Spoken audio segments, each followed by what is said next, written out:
you may be. This is Dr. Sarah Langley, and thank you so much for you joining. We appreciate your time as you now learn how to overcome during and after the pandemic.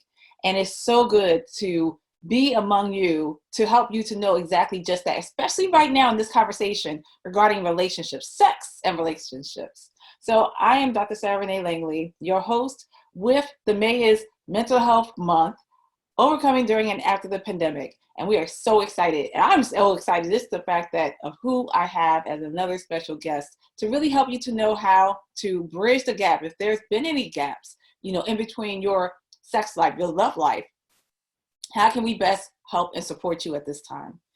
All right, so I'm going to go ahead and get everything started. And thank you for your time. If you have found value, please let me know, because hey, it's a matter of making sure that you are getting your needs met, that you're actually making sure that you are able to apply the tips and the tools and the strategies that we are sharing with you. So please let me know that you have found value with any of the webinars and how you have applied it to your life during this time. I want to make sure that you are virtually and thoroughly prepared for what is after. What are we going into? That now you can use this opportunity to know how to create, to not just find calm in chaos, but to create your own calm during this time. All right, so let me go ahead and get everything together. Sex and relationships. Sex or intimacy, is there a difference? I want to know from you, do you find that there's a difference with sex? Is there a difference with intimacy? We had a chance to talk to love and relationship coach Orla Quinn from Ireland, who shared about that. And now we're going to hear from the sexologist, Dr. Erika Dawkins.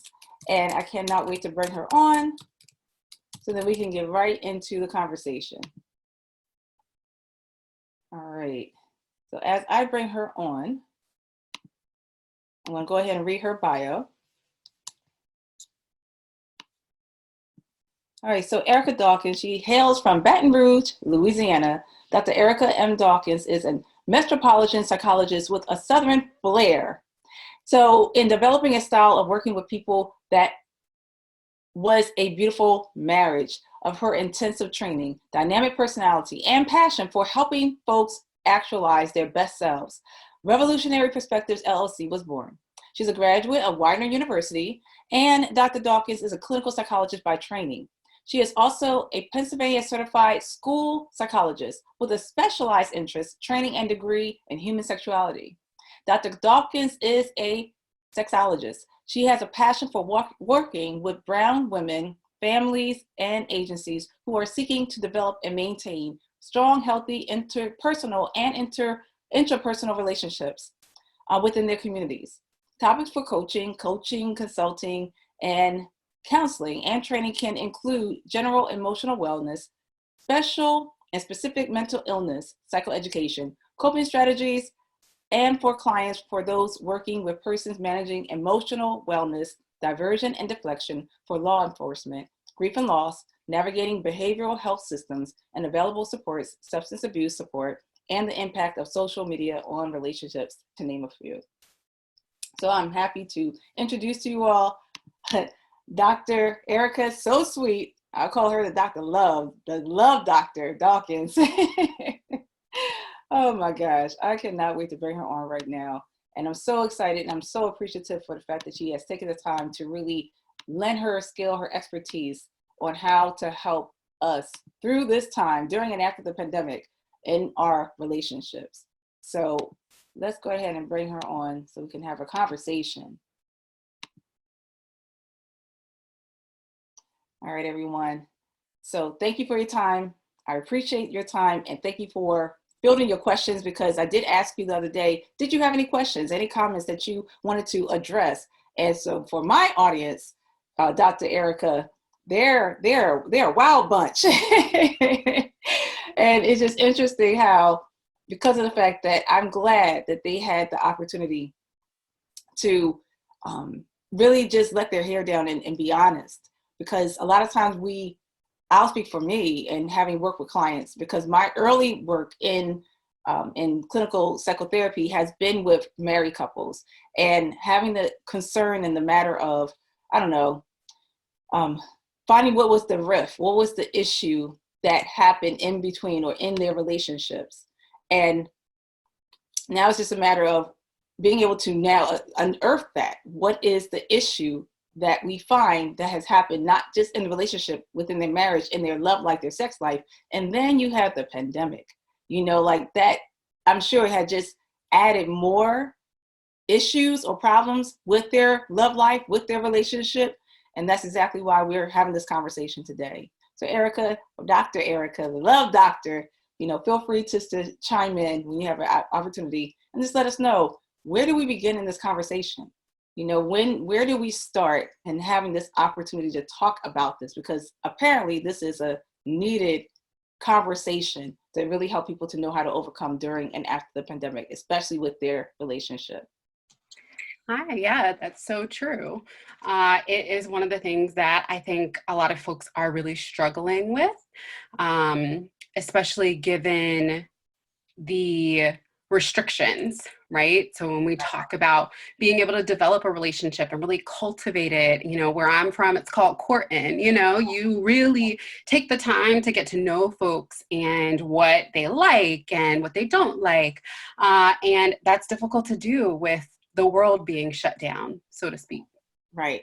So I wonder then how, first of all, let's start from the basics, because of the fact that I have found that sometimes people don't even know like what they want, what they like, what they don't like, and what is sex to them, or it's like it intertwines, or there's no difference between sex and intimacy. And then, trying to have that conversation because one person have a different perspective from the next, and even with their significant other.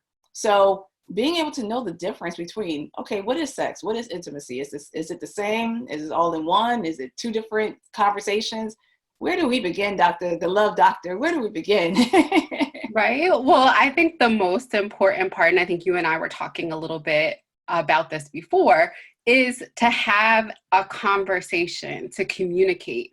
All too often, we try to skip and jump steps. I think we get so excited, especially when it's new and we're getting to know someone and we're feeling butterflies. We want to kind of move with those feelings, but we miss out on opportunities to get a lot of key information that we need to be able to know whether or not we want to take those next steps.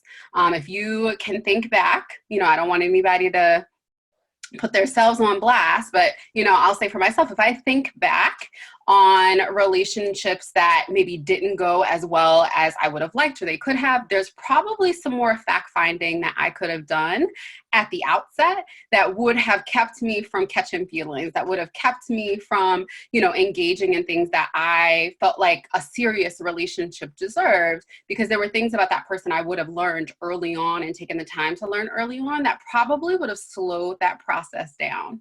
And so that's the biggest part. We've got to be having conversations. We've got to be asking the right questions. And I would say, men and women, don't be scared to ask those tough questions. Don't be scared to, ask those questions that fall in line with how serious you would take this relationship. I think sometimes we get to the point where we just want to have that relationship. And so we say like, oh, that's something I'll ask a little later. It's like, no, honey, it may be too late. By the time you get around to asking it, it may be too late. So we've got to start having some of those conversations early on so that we know whether or not we even want to move towards developing a relationship that's intimate, and even if we want to have sex. That's a good point. And with that, I have found, Dr. Erika, that sometimes people don't even know how to communicate.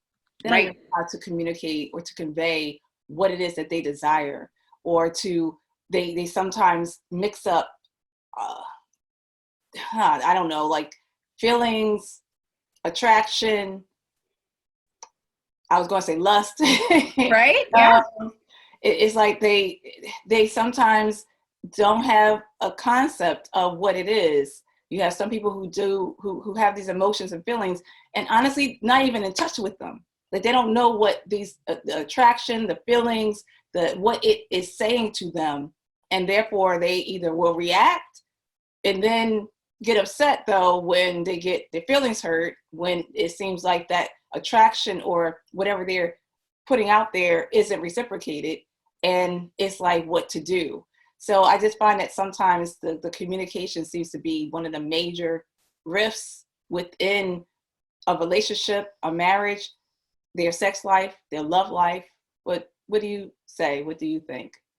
Yeah, communication is oftentimes the underlying thread. When we talk about intimacy, when we talk about growing a relationship, when we talk about sex, we've got time, we've got communication, and we've got knowledge that we have to consider, right? So we've got a certain level of time and investment. There may be people that we have, known a short amount of time that we would not be as comfortable divulging our deepest, darkest secrets to, versus someone who's put in work, who's been with us through the ups and the downs, the highs and the lows, and we are able to give of ourselves in a very different way. Then we've got communication, right? So we've not only have to be able to communicate with the other person, but we've really got to have some honest communication with ourselves. We have to know ourselves in a way that allows us to be comfortable and to be able to speak up. But we have to have those ongoing conversations. We change. I always think about how our hair changes over our lifetime, but like we change as people, whom we may be as far as our core values remain the same, but our interests change, our focus. I tell you what, 5 years ago, I was not so focused on, saving money and trying to buy a house. I was focused on spending. But, things change. Our focus and directives change. And so we have to be able to communicate when that happens because our partners deserve to know that the person that they were connecting with before has shifted. And then knowledge, again, knowing yourself. You have no idea how often I talk with women about getting to know themselves so that they can be able to articulate to their partner what they would like for them to know. And I have so many, women who's like, oh no, I've never looked at my vagina. It's like, wait, what? That part. Really? That Or I've part. never looked at my vulva, rather. I mean, if you can get up in the vagina, look there too. But like, women are like, I've never really explored my nether region, my lady parts, Right. my hoo-ha. And whatever other name they've given it because they haven't explored it. And so they don't really know how to have a conversation about it. And I thank you for that. You setting me free, Doc. Say it! Yell it! The pocketbook or whatever we Right. call it. What is interesting, we're going to really get into some questions, and thank you everyone for joining into this conversation. Sex or intimacy? What is it? Is there a difference? This is about sex, relationships, and mental health during our May is Mental Health Month. Overcoming during and after the pandemic. So my name is Dr. Sarah Langley, your host and moderator with Dr. Erika Dawkins. And look, y'all, you have questions, Dr. Erika Dawkins have the answers. So you make sure that you put the comments in the comment section so we can make sure that we answer accordingly to your concerns. You don't have to put your whole business out there if you don't feel comfortable, but give us some questions that she can actually answer to help you to now walk away with steps, skills, tools, tips, understanding, awareness, insight, so that you can now make a difference in your relationship, especially to get over to the other side. Dr. Erika, I one of the questions that were posed was, talking more about relationships and how to help to have a healthy relationship, because again, the dynamic with the pandemic, people impacted emotionally, mentally, financially, socially, all kinds of ways Right. that really have, impacted them individually, and then let alone now you're in a relationship and it's impacting them intimately, sexually, and what signs and what are the signs to know that, what, my relationship is in trouble. I may need to see Dr. Erika for this, or, I'm not sure if these are really signs and symptoms of my marriage or my relationship or my sex life running amok. Like, how do they get to know if these are some signs and symptoms that perhaps they need to talk with you about or seek help for that? Sure.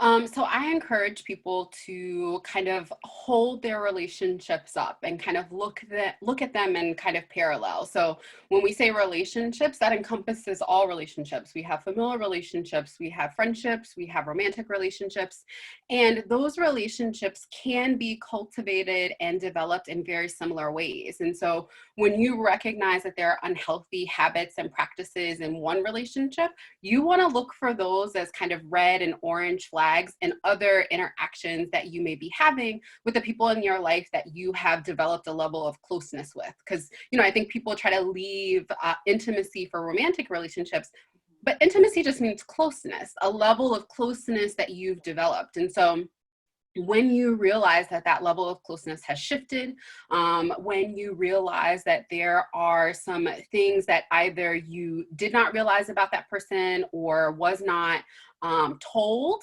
you think about, whether or not you ask that person, do they do this? And they say, oh no. And then, a couple of months in, it's like, wait a minute, I thought we had this conversation. You said you didn't do this, right?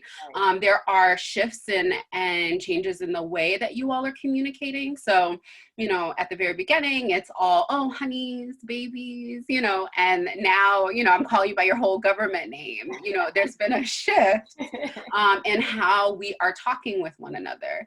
I think it's also, one of those things that when we're talking about, and I think we harp on when there have been these really big changes and the fire is, kind of blazing, to say our relationship may need a tune-up. We may need to kind of touch base and check in, but it's really helpful if when you've got some big life events going on, like you have, a baby coming, or maybe you are transitioning to a different part of your relationship, like deciding to move in together or get married or even get a divorce. Like those are opportunities to get a relationship tune up, to kind of say, we've never really navigated this aspect of our lives before.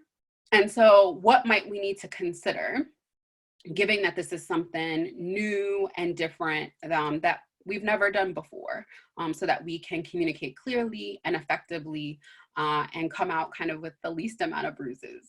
That's good. That's a good point, because what I'm hearing you say, here I go being a counselor, what I'm hearing you say, Dr. Right? I want to make sure I'm hearing you just right. The fact that the buzzwords for me that I've heard were trust, feeling comfortable, communicating so that you can get closer. The intimacy doesn't have to necessarily be in terms of just table for just the intimate relationships with your significant other, with your spouse, because intimacy is just like a connection.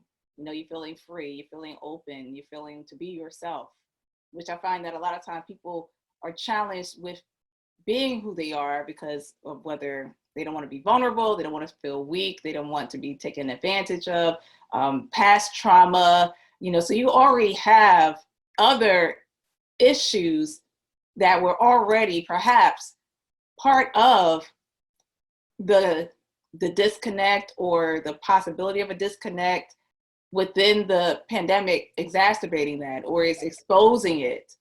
And now it's like, okay, well, what do I do? Because a lot of times we just interpret it as if it's something wrong with ourselves or with that person, that it still doesn't get addressed. It doesn't get fixed, Right. and therefore it becomes a challenge and an issue. And then when they get over this pandemic, unfortunately, it's like baggage that has been created. They take Right. that with them. And now it becomes, oh my God, to the point that, I don't know if you heard this, but the divorce rates, there was a study done in China. Reports were showing that that they spiked up in divorce rates 30%, 35%, because of the fact that people are home. It's like you didn't know your significant other like you thought you did. You didn't know about their quirkiness and all the other stuff that they had with them, because you had the distractions, or you had other things that were put in place to kind of help to function in the dysfunction in a way.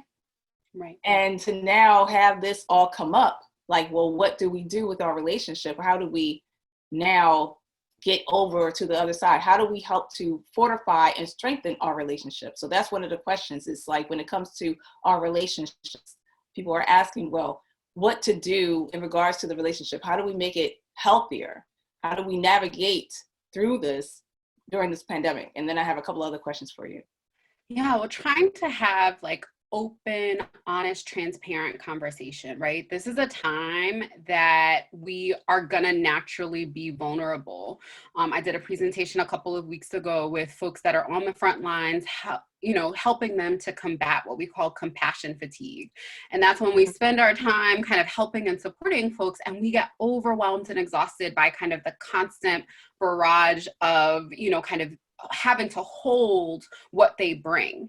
And this is one of those kind of times, right? So we are not just confronted with the fact that we're all having to manage a pandemic, but we are now confronted with the fact that, my significant other does not get the stress relief that they usually don't bring home because they can't go to the gym.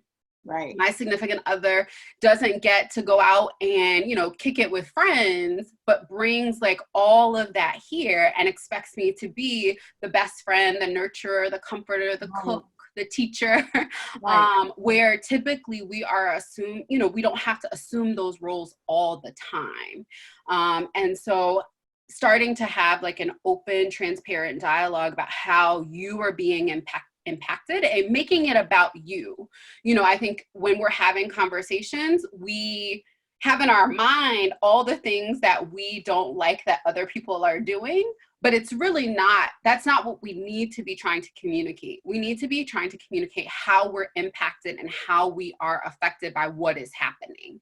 And it's really up to that person to then take some ownership over the role that they're playing. And everybody has a responsibility. Everybody has some type of role that they play. And so being able to have that kind of open and transparent conversation, and to do it before, you are ready to, go at it, Right. to kind of say like, look, we've been sitting together for, 2 days now, and I can't remember the last time you took a shower, and the way you breathing is bothering me. We got to get it before it gets there, Exactly. because we're managing so much, and we don't even know how that on top of what we're having to manage is really impacting us. That is so awesome that you said that. Thank you, doctor. And I hope y'all caught that. I hope y'all picking up what she's putting down, okay? Because look, y'all have so much on your plate.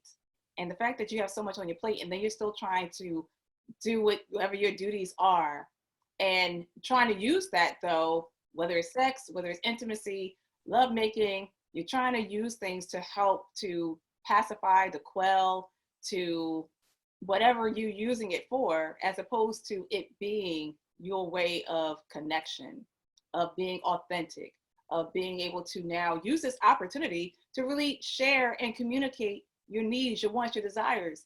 And it's not about just using it or this opportunity as a tool or a means just to get over the hurdle or the hump, just to make it through, but to really use this opportunity to your advantage to really come closer together.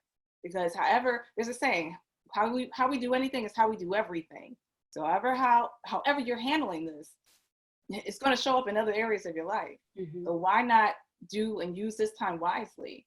This is what I'm hearing from you, Doc. I'm just, I want to make sure I'm hearing you right. You got it. Use this. I'm a good student. Use this time wisely to really strengthen and fortify your relationship. And what I'm doing too is kind of stalling, because see, if y'all really want to hear the juicy stuff that y'all brought up, I'm going to drag this over towards the end. So you can with us to the end, because we're going to give you all the information that you may not want to hear, but it's very necessary, so that then as we're planting these seeds in your minds, because then it's going to come up to you. You're going to hear Dr. Erika's voice in your head, during lovemaking. Like you're going to hear this conversation, to make sure, like, you know what, Dr. Erika said, I need to put myself first. I need to make sure that I communicate my desires. And, this is never going to be like, okay, what is going on here? Like, are you here? Are you with me? I was going to say, just do that before you get in the bed.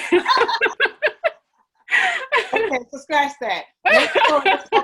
Make sure that you think about this beforehand. Yes. You have a great lovemaking situation going on, but definitely making sure that you take all this information. So then, the 1, 2, 3 steps that you are going to find out from Dr. Erika on what to do to spice it up, to make it even better and juicier and all that stuff, make sure that you take care of the foundation, the core, so that you have a relationship to stand on, that you have a relationship that is really meaningful, and you can be yourself and you can truly have that intimacy that you desire. And you'll be able to know the difference between when it's one thing versus the next.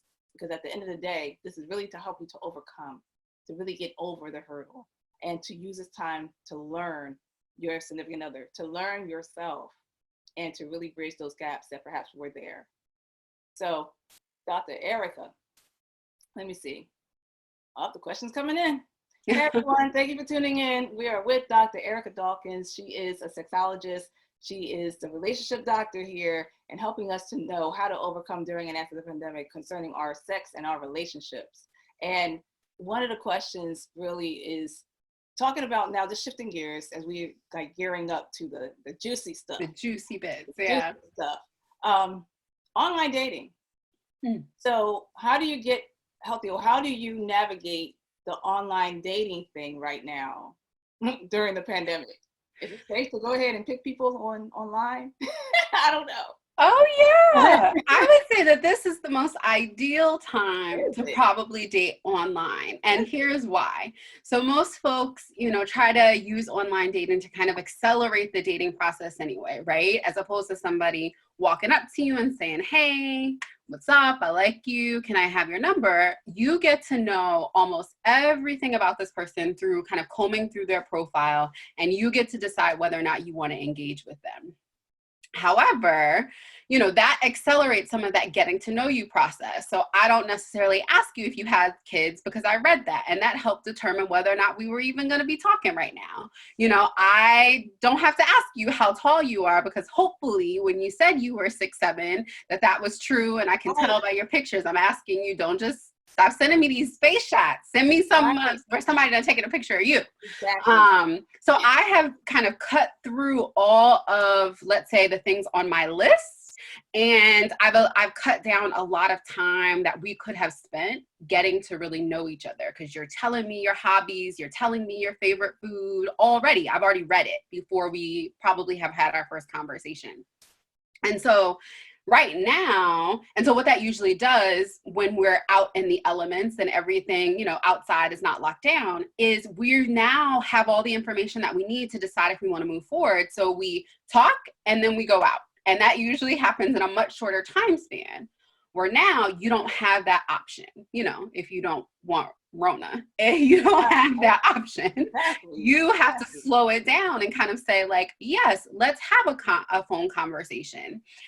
Yes, let's, kind of text back and forth. Hey, let's, I'm interested in reading this book. Why don't you read it with me? And we can have a dialogue about it, right? You have the opportunity to really navigate a person and learn them really well before you will meet them. Because the thing about meeting someone, especially someone that you think that you're attracted to, that you're developing an attraction to, you coming into contact with them, especially when you are physically attracted to them, you all are giving off, hormones. Your body gets warm and excited, and your body chemistry starts to mesh, and that starts to develop a yearning that is very different than an intellectual one.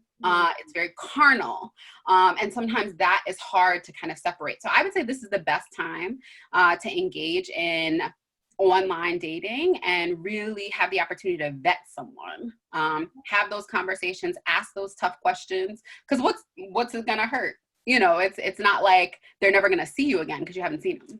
That's true. That's true. It sounds like, we should use this opportunity to leverage, right? To leverage this opportunity. That's right. And to use the online dating scene and to really, start to explore, again, using this opportunity to explore yourself, like get to know what your likes are, what you don't like. And, but more so, we pretty much can tell what we do not like.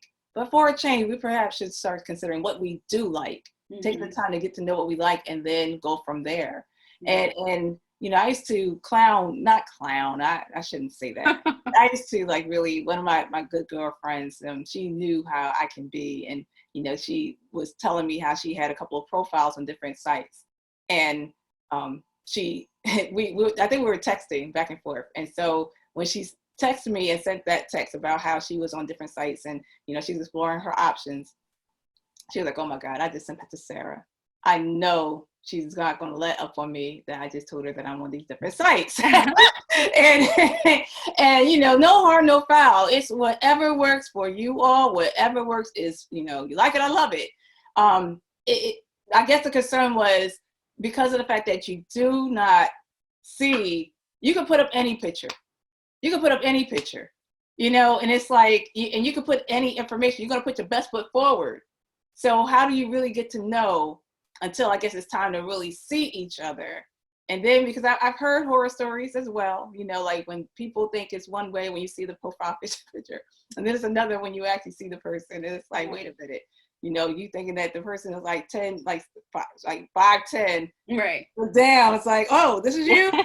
It's like, I don't know. Are you sure it's okay, doctor? It is. I mean, in this day and age, online dating, I would have to say, is safer than, much long ago, back when we were asking age, sex, location on AOL, right? Like, we have so many things to be able to use to our advantage. So I would say it's progressive. So we start by sending messages, or we read each other's profile. We decide we want to send messages. We send messages.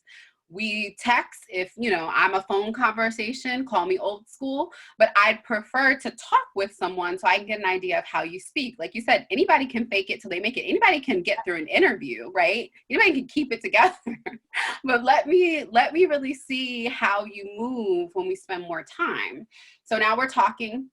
And nowadays, if you're not on social media, in some kind of way, even if that's just your LinkedIn professional profile, I'm questioning, whether or not you're an axe murderer, just a little bit. Check nowadays. Right. Check nowadays. So, check the social media. We have to treat this like, if you met somebody from around the way on the block, like ask about them. Look and see what that Google traffic is like, what that imprint is like. But then you progress and you say, I'd like to FaceTime. And they say, oh, well, I have an Android. Fine. Duo, WhatsApp, Hangouts, Zoom, whatever you would want to do, because you get to have that kind of progressive opportunity. And I think that allows you to meet before you actually meet in person. And you start to develop a level of engagement with that person. The only thing I would caution against is, and this is something that I tell folks when they're just developing relationships in general, even though you have all the time, right now you have all the time because you're not going anywhere, some of you may or may not be working from home, but you still need to guard your time.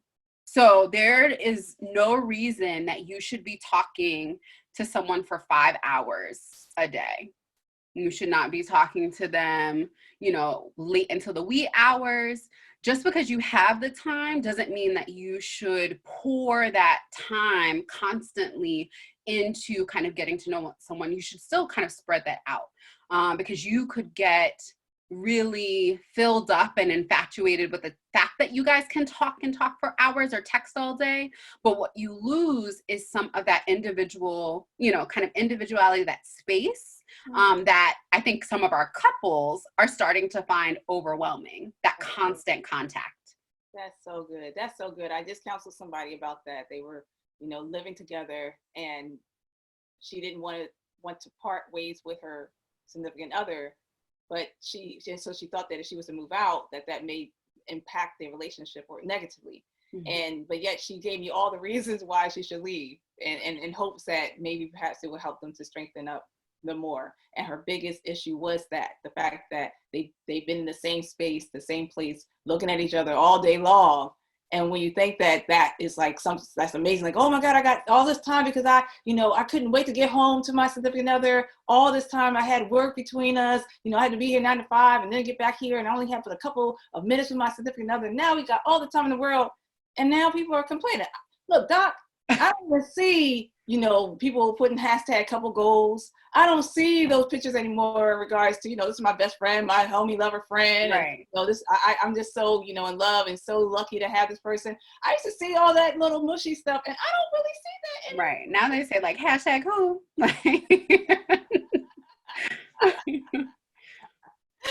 So, I hope that y'all are enjoying this time with Dr. Erika Dawkins. She is really just giving us life right now and helping us to refresh in our relationships. I am almost there to ask those juicy questions. I'm just kind of like, this is like foreplay, right? Right? We're going to take our time. Gotta take our time, to get to know each other, see if this is something that we want to connect with and continue on to the next level. Going back to real quick, one person had said the other day, actually, she posted yesterday about, look, I'm busy. You said it earlier. I'm busy. I'm a teacher now. I'm a cook. I'm all these things. I'm all these different hats that I wear. Who has time for sex? I'm tired. I don't feel like doing this. But yet it seems like it still can impact the relationship, because now her husband is like, well, what? Like, I'm looking forward to this, and you're telling me that you're tired, you don't want to do this. But her end is like, look, I am tired. Who has time for this? I need to work everything out and juggle.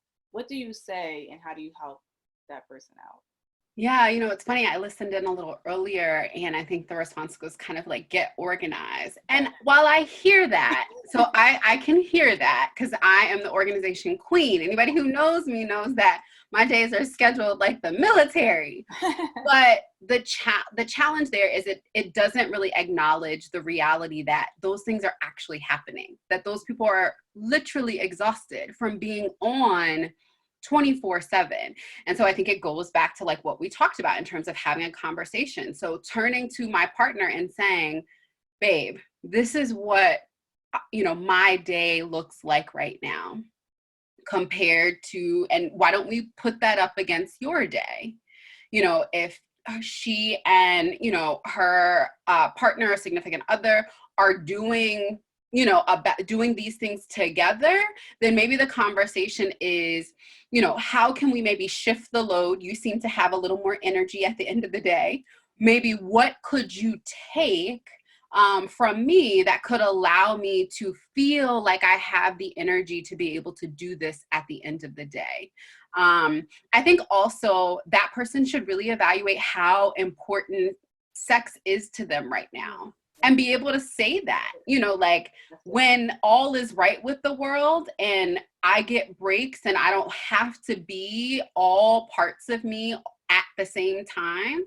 I love sex, I don't mind, if we do it for hours. However, when I have to kind of wear all these other hats, sex may fall on my priority list. Mm-hmm. And so I think having the conversation with your partner about where sex is now ranking is super important. And honestly, these are a lot of conversations that you can have while you're getting to know someone, right?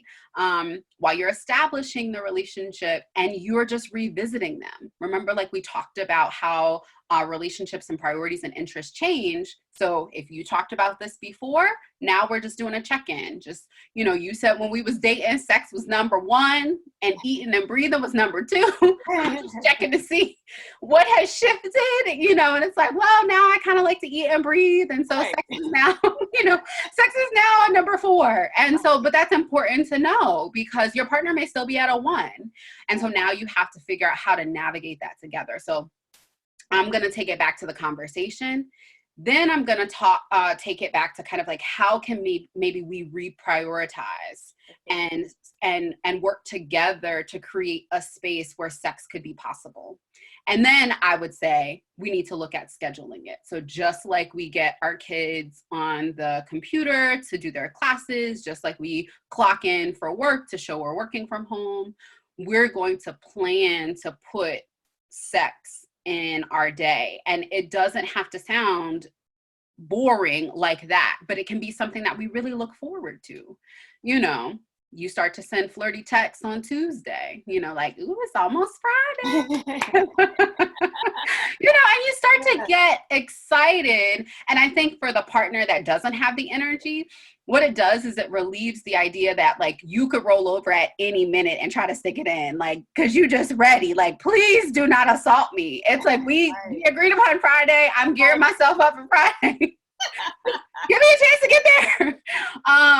And then for the other partner, they have the opportunity to, kind of like count down and kind of get themselves together, maybe swing by when you go get toilet paper, maybe get a, bouquet of flowers, maybe pick up some accelerant, so that you all can spice it up a little bit, when Friday finally comes. That is so good. I'm so glad you said that. And I hope that this is helping you, everyone, because this is it's real. This is real.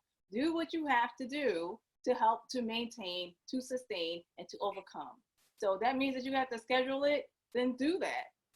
Don't feel like, oh, well, why do I have to schedule time for sex?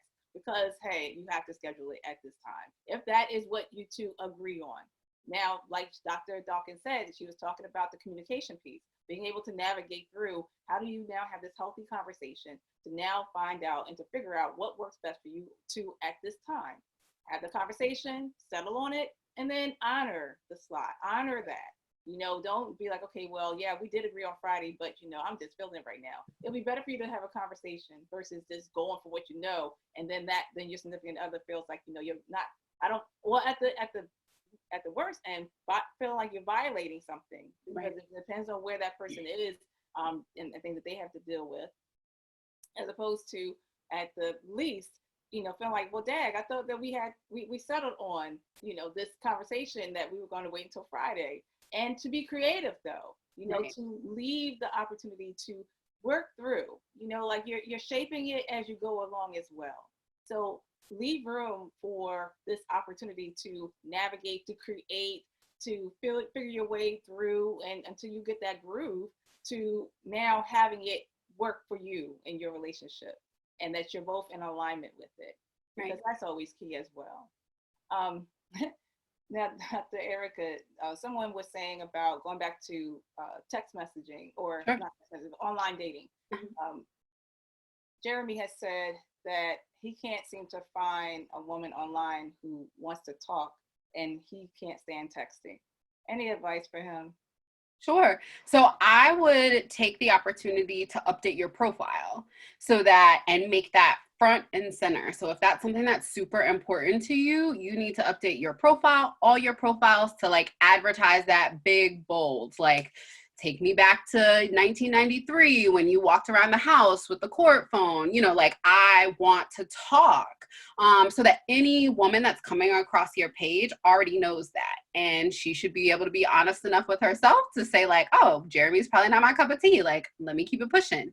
And then you might, let's say you get a woman that says like, oh, I could talk, but it's going to take me a little while. Being able to say, okay, how about, 3 days in, we look at having a conversation. That gives us a little bit of an opportunity to explore each other, and even see if there's anything that's driving, and then, kind of move forward. But, I really think that if you make it front and center, the people that are going to respond are going to be people that are interested in that. And lastly, I probably would say I would probably slow down on my response to text. So people who know me know that if they don't get a text from me, that's probably because I looked at my phone and I verbally responded, because I verbally respond to everything. Or if you don't get a response from me, call me, because that's the best way to get me. And so when I'm not responding and people would like for me to respond and they need a response, they then have to call me to get me. So I'd say restrict the time that you're texting, offer a time that you could have a conversation and say, can we just talk for maybe 15 minutes? And then make bold and proud that you are a talker, not a texter. All right. So I hope that helped you out, Jeremy. Change your profile, and yeah. Right, you gotta have the right bait. Because look, I'm a texter. So yeah, so just change your profile. That another way of communicating what right. What works for you. And for what works for you, if it's talking, you want someone that will talk. Okay, now that will attract the right people. It's kind of like you honing in. Now I'm thinking business wise, how you're a specialist when it comes to online with talking, rather we're talking over the phone. So now you're going to hone it in so that you attract those people that aligns with that they also too want to talk over the phone. I'm a texter, so. Not saying that you're trying to get me. All right. Anitra Green has said that, you know what, I met my husband online, and this is real talk. I was so afraid and glad I stepped out the box. Definitely have to be safe and investigate. Yes, Dr. Dawkins. See, it works. See, it works. All right, now here we go. So, all right. You ready, doctor? Yep, we're shifting gears. Hold on, let me get ready. Okay. You ready for some real talk? I'm ready. Let's do it. You had to drink her water. So you go ahead and drink your sip of water. Right. I have to ask this. Okay, so Sharia Williams, she has said that, what should I do if my partner act brand new now since we are home? Like, what if he asked for things he never asked me to do before? Like special oral pleasures, crazy positions. Should I think like, was get out there in them streets getting that stuff from someone else and now misses it since we are now quarantined?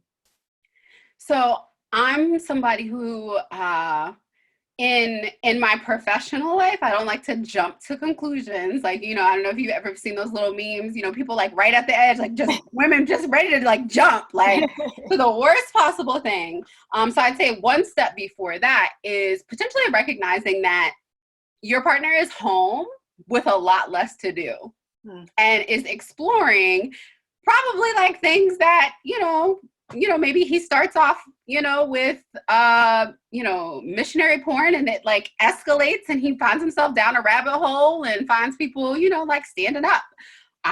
Standing up, on the edge of a cliff, like having sex. Like he may be having more time to like think through different things. He also may be trying to figure out how to keep the relationship spicy.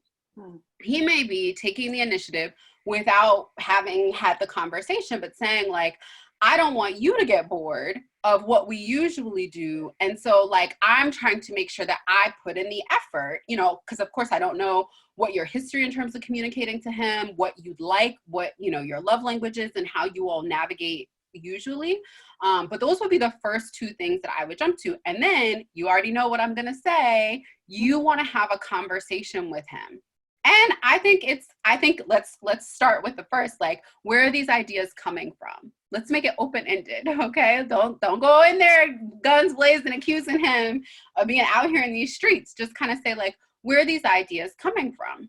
Before you do that and before you open up the dialogue, you need to spend some time thinking a little bit about whether or not those things are going to work for you, whether or not they're things that you're interested in exploring. What's your line? All of us have like a hard line.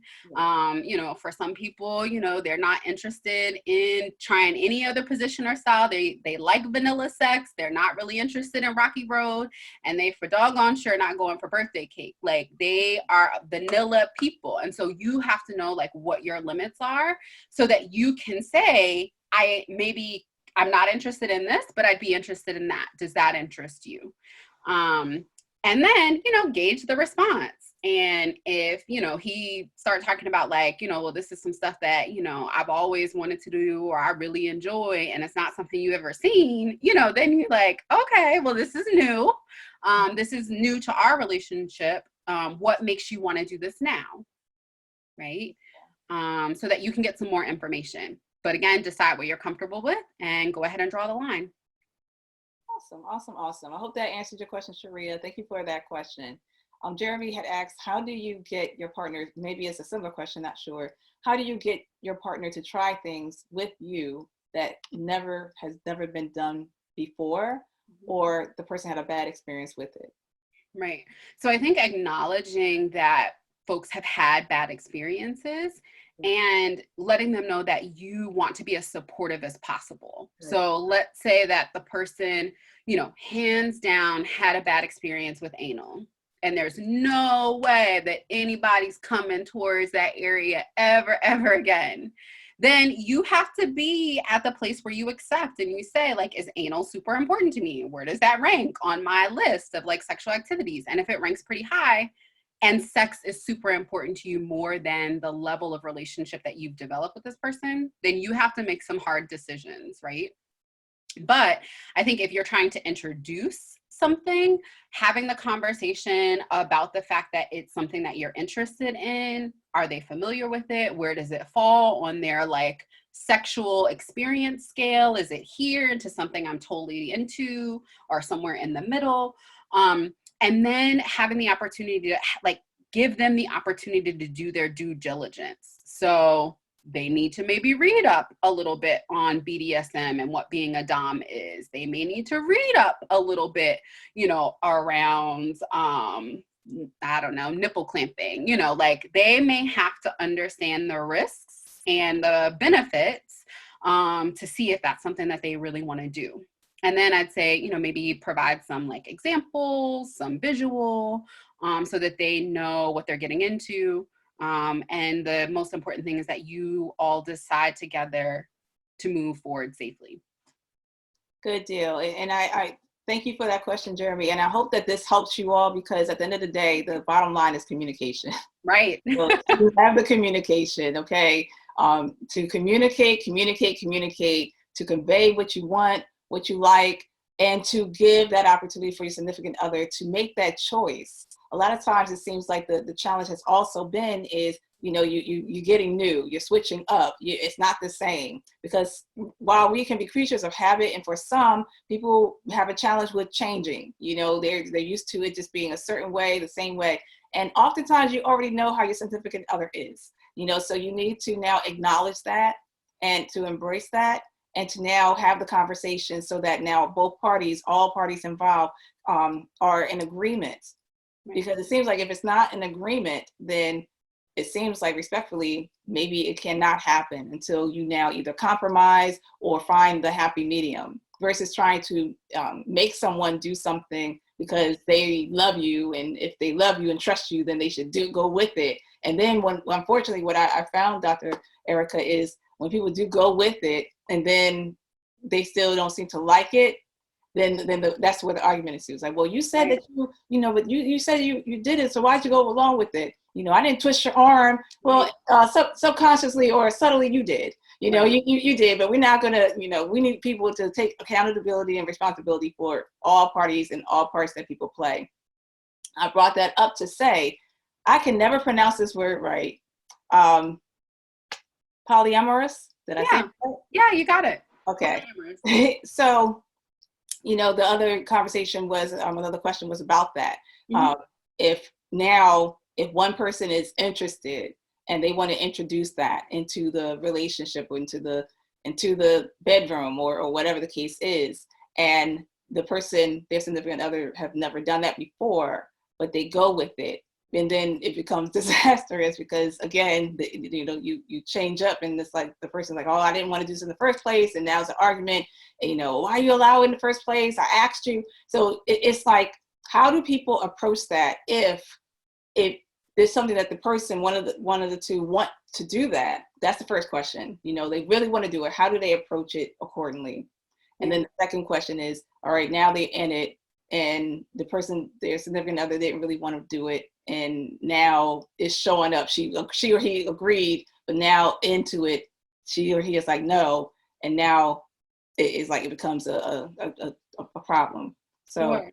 how to address those two? Right. So polyamory is a, you know, kind of relationship dynamic and style that kind of just at the root means many loves. So poly, many, amor, or love. And the idea is that there are so many different aspects of people that we value and we love that we can't see ourselves kind of necessarily being kind of restricted to one monogamous or traditional relationship. And so I will say, you know, hands down, if any of my fellow sexperts are watching, I'm not a polyamory expert, but what I do know is that in the polyamorous community, there is a lot of conversation. So you don't want to have conversation with your current partner about, you know, putting the dishes away and sexual positions right now. In the polyamorous community, those conversations are had up front and they are had all the time. And there are a lot of conversations around the do's and don'ts and the expectations from the main kind of relationship to the additional relationships that are formed as a part of, you know, kind of the unit. So I think the conversation for the partner that is on the receiving end of, oh, babe, I'm thinking about polyamory. Like, what are you what's your thought? Part of that needs to be like, have you ever managed or been a part of a polyamorous relationship before? Right? I'm not interested in, if I were someone who was being approached to consider this with a partner, I would not want to, just like with BDSM or anything else, like I would not want to approach this with someone who does not have experience and who is out here trying to kind of just get a need met. So I'd want to have a conversation about whether or not you've ever done this before, or kind of been in a situation like this before. If not, why now? If so, why is this new information to me? Like, why didn't this come as part of our conversation when we first started? What has changed? What's different? And then I would explore with the person that is being approached, like, you really need to take some time to do a deep dive into this community, because there are layers and layers and layers. Again, there's a lot of conversation around a lot of rules. People think like the polyamorous community is kind of, you just be free, and it's not an orgy. It is it's not an orgy.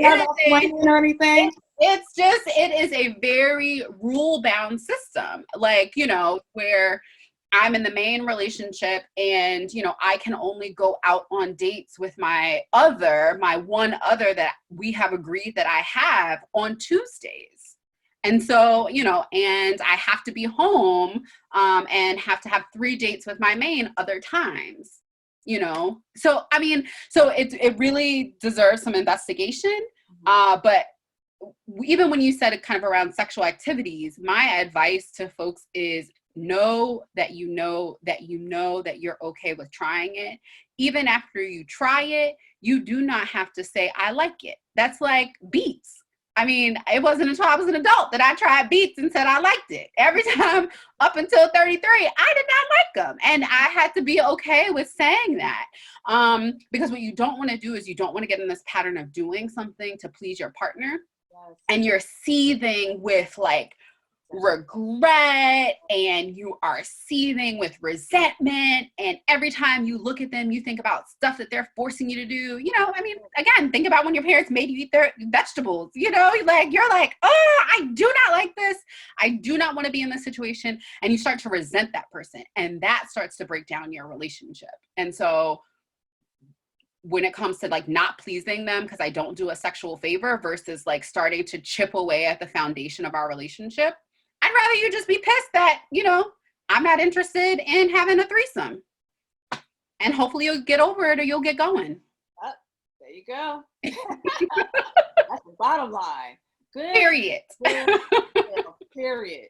So I hope that answers y'all question. So the bottom line, everyone, is, again, what is it, class? Communication. You have to communicate what it is that you want, what you don't want, what you like, what you don't like. And if you are on the one end where you're like, you know what, I really don't want to do this, the person who wants to do it, respect that. That. If you love this person, it's not even about, I don't want to be put it that way. Like, if you love this person or you don't love the person, it's a matter of the foundation that you created. And the foundation through that communication, for you to either compromise, or if there is no compromise, so that is the settled bottom line. It's not a matter of the one who's like, you know what, I really don't want to do this, to now do it for the sake of the relationship. Well, I don't want to lose him. I don't want to lose her, Dr. Erika. I don't want to lose them. This is what I don't want to lose them. I want to please him or her, and I want him or her to know that I really love them, and I'll do whatever it takes to make it work, because that's what we're supposed to do, right? Do whatever it takes. Is that right, Dr. Erika? No. No, incorrect.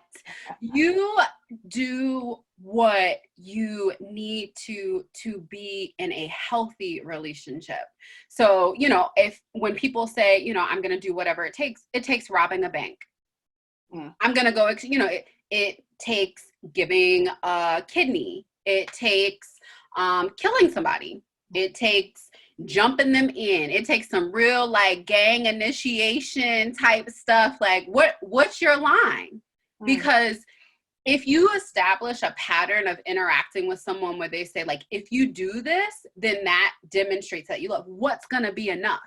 That's Like, it. at what point is the fact that I love you, the fact that I respect you, and the fact that I give you choice, at what point is that not going to be more valuable than what I'm able to do for you? So are you here for me, or are you here for what I can do for you?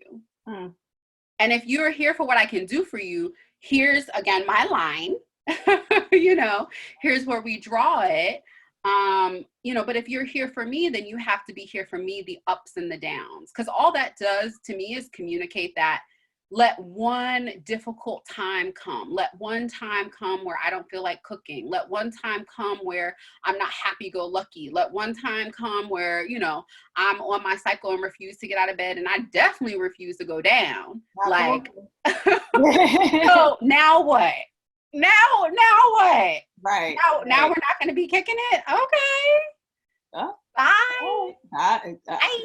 look, she's being real. You know, we're trying to save relationships and marriages, and sometimes we just can't. And let me say, this is what I tell my married girlfriends. I ain't married. I ain't never been married. I ain't even never been proposed to. So I know that dating and marriages are very different things. And so I'm definitely not here to kind of suggest that, you know, your husband says one wrong thing, you'd be like, Dr. D said it's time for me to get the paper. Now, disclaimer. You got to put that out there, Dr. Erika. Please. This is educational and entertainment. Educational. This is not direct advice. I am not saying that you should end your marriage over your husband trying to kind of push through here in this pandemic. But what I am saying is, it goes back to us having a bigger conversation. Like, if these things are moving and shaking and changing all of a sudden, we got to be able to talk. Exactly. And you got to be able to hear me when I talk. Exactly. Now that we're going to talk about next week, when myself and my colleague Cece, we're going to talk about parenting and communication. So I'll take on the communication and listening piece, so that then that can help you all on how to now better communicate with your significant other. Because all this time, the main theme and the main word for you is communication. You know, it starts with having a conversation. And again, being able to know you and what you like and what you don't like, and take the time to get to know that. And while we're making sure that we cover Dr. Erika with, you know, her license and her doctorate, right? This is for educational purposes only. It's not giving you, you know, the advice on you. This is what you need to do. You know, you take what is being said, the saying, taking the meat, spit out the bones, take in what works for you, and then, you know, discard what does not. And if you really want to have conversations with Dr. Erika, we're going to leave that information with you so that you can have that conversation, so that you can assess appropriately or accurately, and then be able to really have the conversation with you on how to help you in your relationship out. Yes? Yeah. So do you have time for maybe 2 more questions? Yeah, Erika? let's do it. And thank you so much. Again, this is awesome. Isn't this awesome, everyone? Put that in the comment section. Put some likes and hearts. You know, if you're really enjoying this conversation, if you're finding value in this conversation, and there are things that you have learned, you know, put that in the comment section as well. What are your takeaways from this conversation today? We have, what suggestions do you have for those who lost interest in sex or discovering their sexual side? Yeah.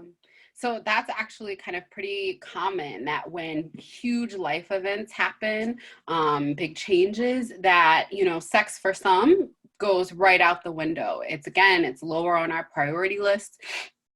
I would say, first and foremost, be kind and gentle with yourself. No one is requiring you to have sex. No one should be pressuring you to have sex.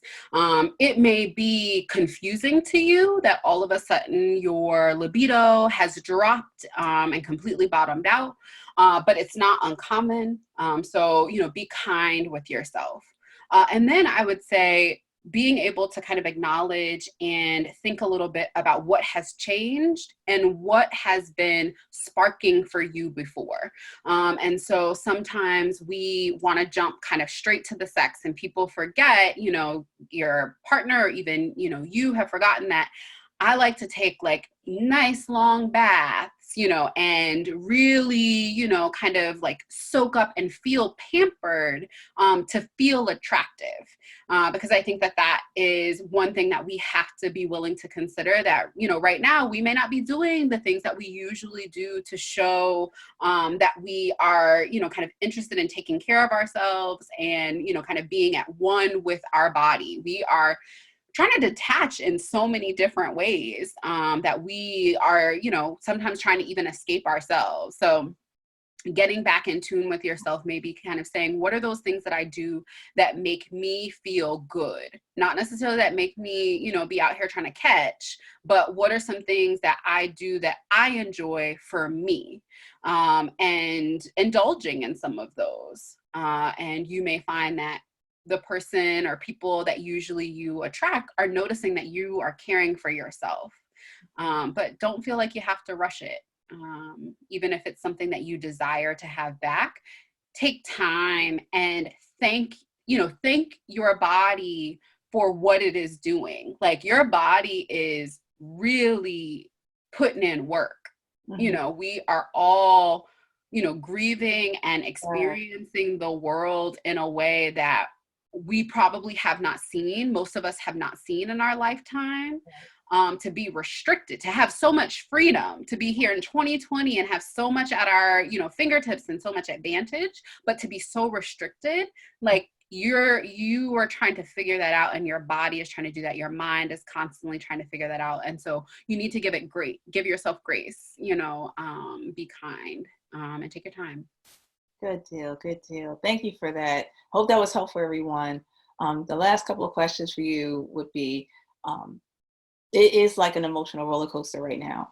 It's like it's all the ups and downs with your relationship, with your individuality, on things that you're doing outside of your relationship. You're trying to balance and juggle everything. And it's like, either you're at a place where you're stressed out, maxed out, burnt out, and you just don't know what to do. And you just really don't want to lose the connection, because three things that as this human nature, when we feel like there's a loss of control, when we feel like there's a loss of connection, when we feel like there's a loss of purpose, it's like we feel like we lost ourselves.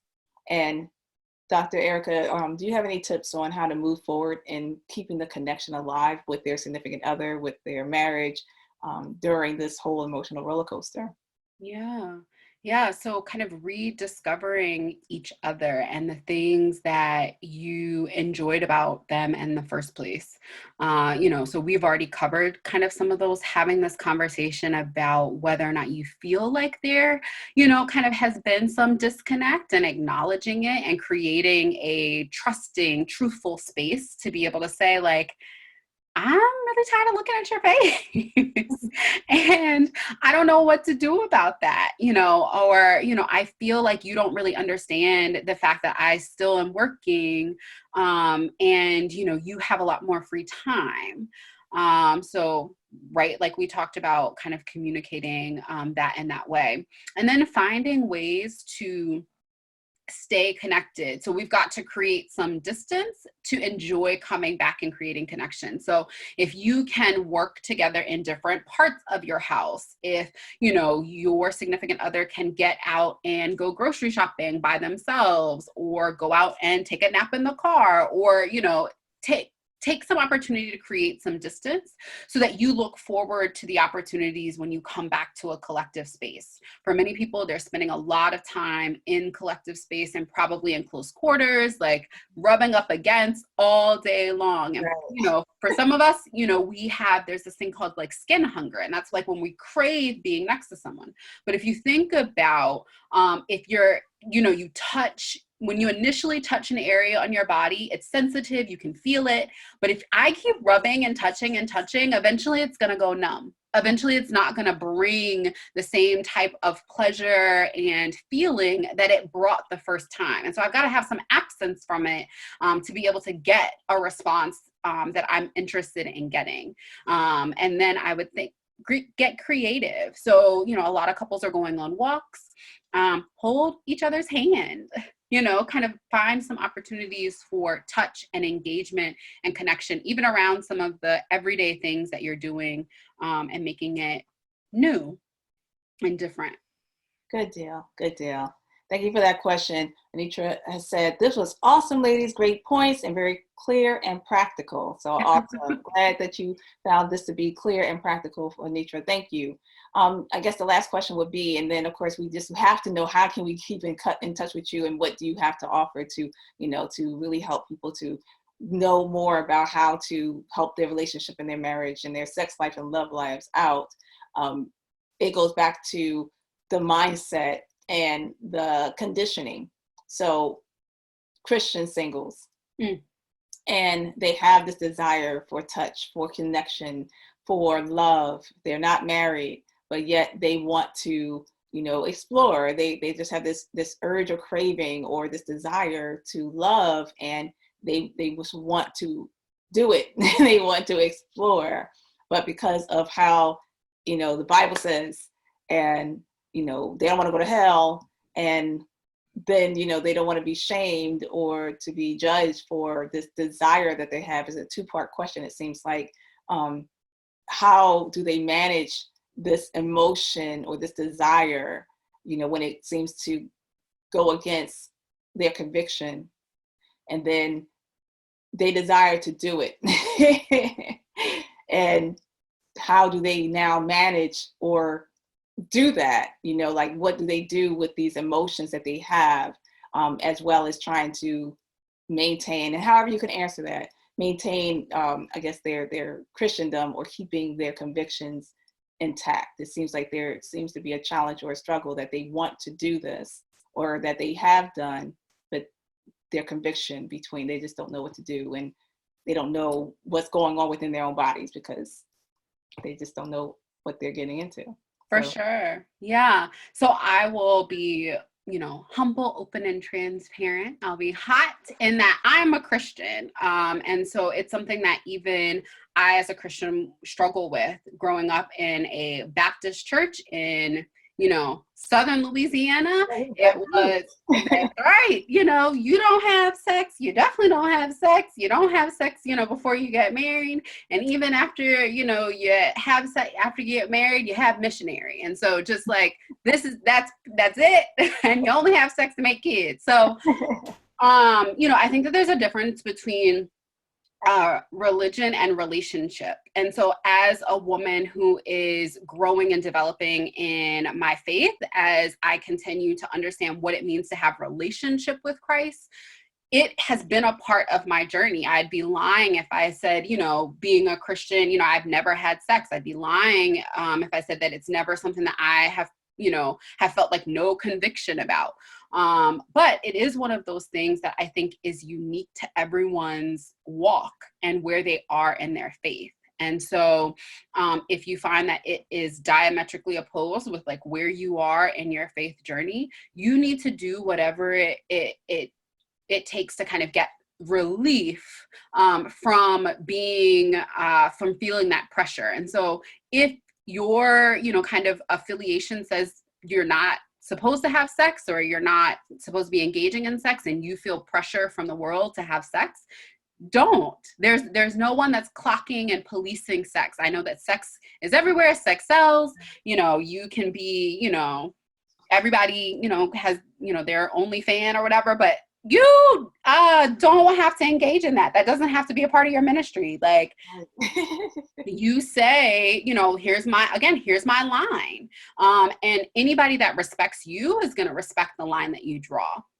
But let's say you're in the place where you say, I want to, throw my religion out the window. I want to see what it's gunning for. If you have that relationship with God and you are kind of praying on it, God knows our desires, the desires of our hearts. And so we have to be transparent and say, here's where I am. And then be, also ready to say, I don't know that this was the best decision for me. And here's why, and kind of say, how can I be helped if I, want to wait for marriage, and kind of ask and petition God for that. But also to kind of be able to accept that we may be at the place to say, you know what, again, I'm just going to see what it is. But know that there is always going to be some risk to that. So for the second part of it, I want that physical connection I am, yearning for that. I think one of the things we have to acknowledge is that a lot of times we are looking to connect with people, and the physical is sometimes the easiest. And I know that may sound strange, but it's hard for us to be emotionally transparent. It's hard for us to, open up intellectually with people who may think differently than us and have those like really nitty gritty hard conversations. But it tends to be kind of easy to like have sex. And so sometimes people may be picking the easiest piece when they really are looking for connection. And then sometimes sex is just about sex. And so you're making that decision, but you have to be honest about kind of where you are and what needs you may be looking to get met. Again, if you are a devout Christian who doesn't believe in intercourse or having sex before marriage, thinking about getting under an accountability person at your church. Sometimes that may be your pastor, that may be a couple that has been married or in a long-term relationship for a good amount of time, so that you can kind of be transparent and say, like, this is what I'm struggling with. This is what I desire. And it's hard. And even being able to say, like, I'm actually, not following. And it's like, okay, well, this is a choice. Let's talk about how that's working out for you. But I think if you're interested in having something that's long-term and a connection to really grow and develop, you just want to be cautious about not putting the physical in play too fast, because it can really just throw off your ability to assess whether or not it's a viable relationship. We all have that one person in our history, in our past, that like, if it wasn't for what they had going on in the bedroom, you probably wouldn't, be with them too long. But that, whatever that connection that they created is what drug it out for as long as it lasted. So you just have to really be careful. That's so good. I hope that y'all are picking up what she is putting down, that you found this extremely valuable, because she has brought it real and to the point. That the bottom line, everyone, y'all should already put this in the comment section by now, that it's about what? Communication. And to also not just even have a communication with your significant other, but also have a communication like moment with yourself. Yes. To know who you are, what you want, what you don't want, what you like, what you don't like, so then you can therefore be able to communicate to your significant other. So for then the two of you to then bridge the gap and to now be in alignment of what works best for you and your relationship. So just making sure that y'all at the end of the day decide, make the choices. And going back to this point, that if you are at that place where you're like, okay, I'm struggling, I'm burning, I know that it's wrong, this is a sin, I shouldn't do it.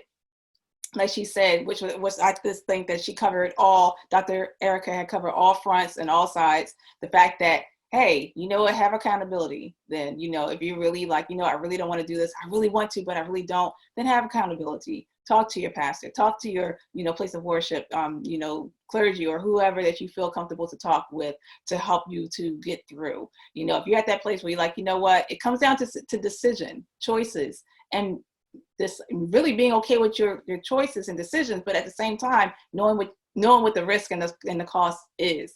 If it's a cost to your conscience, if it's a cost to, the possibility, not saying that you're going to go to hell, y'all, if you mess up, but the fact that if you are that tied to your conviction, then you need to pay attention to what that means for you. A lot of times we do find in our work and our practice that people do not know or have a good enough knowledge or sense of what their emotions are communicating as well. They don't get to take the time to know who they are again and to know what they want and their desires. So that's where it should start in the first place. Communication, coming to know who you are, what you like, what you don't like, connecting with your significant other, respecting each other's boundaries and space, or boundaries in terms of what you will do, what you won't do. Love what you said, Dr. Erika, in regards to that, in regards to you don't have to do things for the sake of happiness, or you don't want to lose the person. The happiness starts within yourself.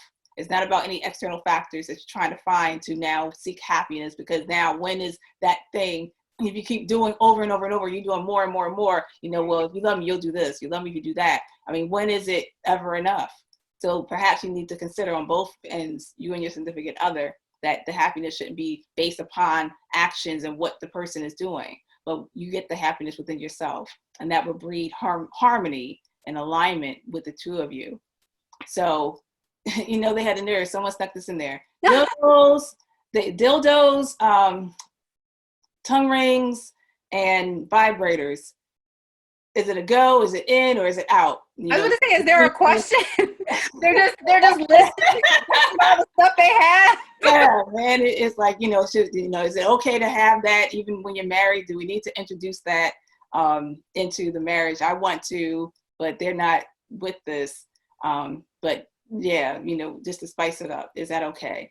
So what did I say before? So you've got a little bit of evidence that your partner, that may not be something that they're interested in. And you need to do some fact finding. Why is that? You need to be ready to communicate why that's of interest to you. That it's something that you enjoy, that you either like the sensation, that you feel like it gives you a greater climax, that you like to be able to have the opportunity to see them climax and observe them. You need to be able to share with your partner why it's something of interest to you, especially if it's novel and new to them. Because they're not going to understand it. If it's something that you didn't introduce early on, they're not going to understand where it's coming from. And they, oftentimes people hesitate with things that they feel like they're either not going to enjoy or not going to be good at. And so if you are asking to be pleasured with something that they've never touched, they are concerned about how you are going to be able to enjoy that experience with their inexperience. So I would say, again, it's all about choice. I oftentimes do a lot of demonstration, and probably anybody who, walks in my house is like, what is going on in here? But I have a lot of articles because people, find pleasure in that, and there's nothing wrong with that. But again, we're talking about consensual sex, and that happens whether you're married, whether you're single, whether you're in a long-term relationship. Every time that we get ready to do something together, we have to both agree that we're doing that together. You cannot just assume that because we did this other thing together that this is something that you're going to rock with too. So it sounds like you've got a nice list, to kind of work from. I mean, maybe start with like the least intrusive, the tongue ring.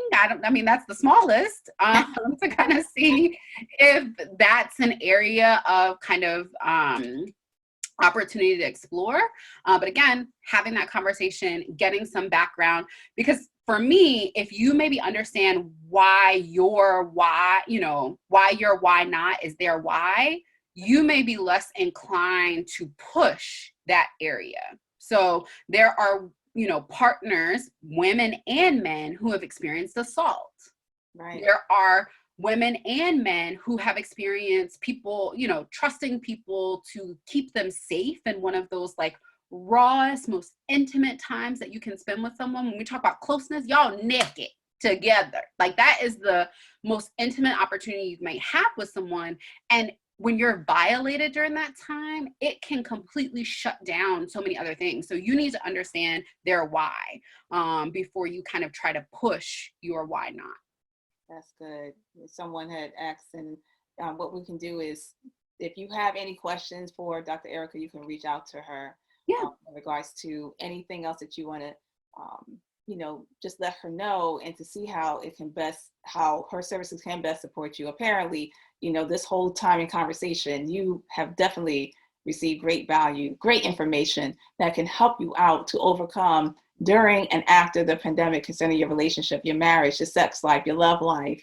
And look, I had put in the comment section, Dr. Erika, your ebook. So the link, is that okay to send? Yeah, that's just fine. Okay.